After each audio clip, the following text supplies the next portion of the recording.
What way? What do you mean? Well, the asset will turn on you, right? Next thing you know, you've got an agent working now, a double agent working for the other side, right? Because they're so fucked over by the fact that they've been blackmailed. And at some point, they lose their shit. They decide to roll for the other side. But aren't you constantly monitoring them and looking at their phone? There's only so much. No, not really. There's only so much you can do, right? In terms of maintaining, particularly with a hard target, particularly with an asset who's in a difficult or challenging environment, for us, and you've got limited access to them, whatever it may be. So you're really relying on clandestine communications. You don't have a lot of face-to-face meetings.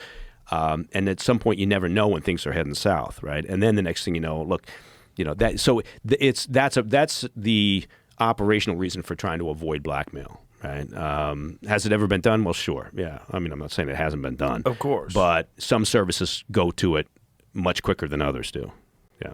And which services? And well, again, the Russians are primary users of something like that. They've got a shotgun approach. Yeah, Israelis have been known to do that in the honeypot operations that they'll do and other things. But the Russians throw a lot of shit at the wall and see what sticks. Right? It's very much a shotgun approach. Right?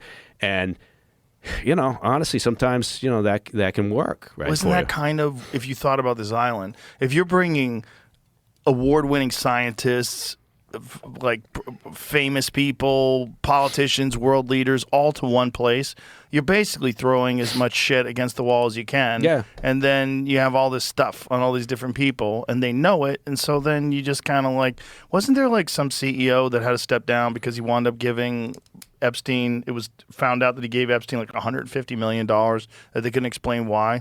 Well, okay. Wasn't that the case, Jamie? So it's one of those things where there's obviously value in having all these people on your side. Yeah. But when you do get all this information on these people, what are they trying to accomplish with it? This is the question. Are they trying to get support for Apollo CEO to step down after firm finds more payments to Jeffrey Epstein? $158 million. He paid the convicted sex offender $158 million. What does it? If you can you scroll down a little bit, Jamie? Yeah. He's planning to step down as chief. I've advised the Apollo board that I will retire as CEO before my 70th birthday in July, remain as chairman.